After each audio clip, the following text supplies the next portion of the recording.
La lexicologie est une branche de la linguistique qui s'intéresse tout spécialement à la langue, que ce soit la langue d'une période, d'un ensemble de population ou d'un auteur ou d'un texte. Nous cherchions au CEL un ouvrage à étudier au niveau de la langue donc, et du vocabulaire, et si possible un auteur régional, parce que qui dit régional dit régionalisme, donc particularité de langue. Et comme il y avait une édition qui était faite du journal de Guillaume Paradin, le mot journal étant un terme trop moderne pour l'époque, c'est plutôt le livre de raison de Guillaume Paradin, dont le manuscrit a été retrouvé tout à fait par hasard dans le Beaujolais. Il appartenait à une famille qui l'a donné aux archives, et c'est l'ancien directeur des archives de Lyon qui en a fait l'édition. Alors, le livre de raison, c'était la notation le soir, en général, de fêtes arrivées dans la journée, de comptes. On en profite pour noter aussi bien des notations météorologiques, des événements importants, des inondations. Mais la difficulté pour nous, c'est que ce sont des notations donc, sur 1572 et 1573 qui souvent se bornent pour une journée à 2 lignes. Et quand on rencontre une difficulté de vocabulaire, on n'est pas aidé par un contexte avant ou après. Donc c'est aussi tout l'intérêt de la recherche lexicologique, c'est qu'elle tient de l'enquête policière quelquefois.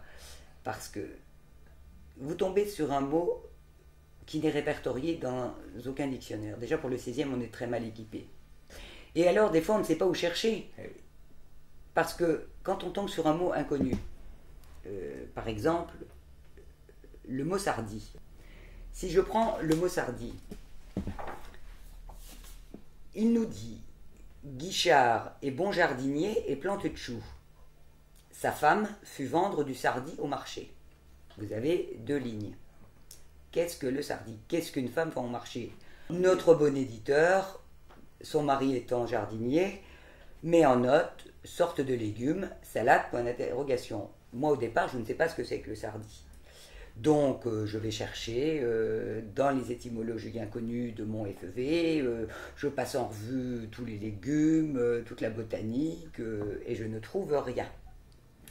Donc il faut compulser d'autres dictionnaires, il faut chercher, et avec un peu de chance, on trouve, ce qui fut mon cas, dans un complément du Littré, le mot sardi était indiqué.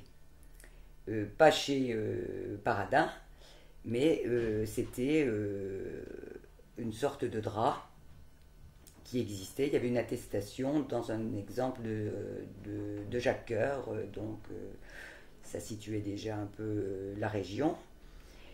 Sachant que c'est du drap, là je peux cibler une recherche sur les laines, les draps et tout ça. Et c'est comme ça que j'ai trouvé sardi, drap, sorte de drap commun, qui était donc attesté en ancien lyonnais, en bourguignon et en haut-dauphiné.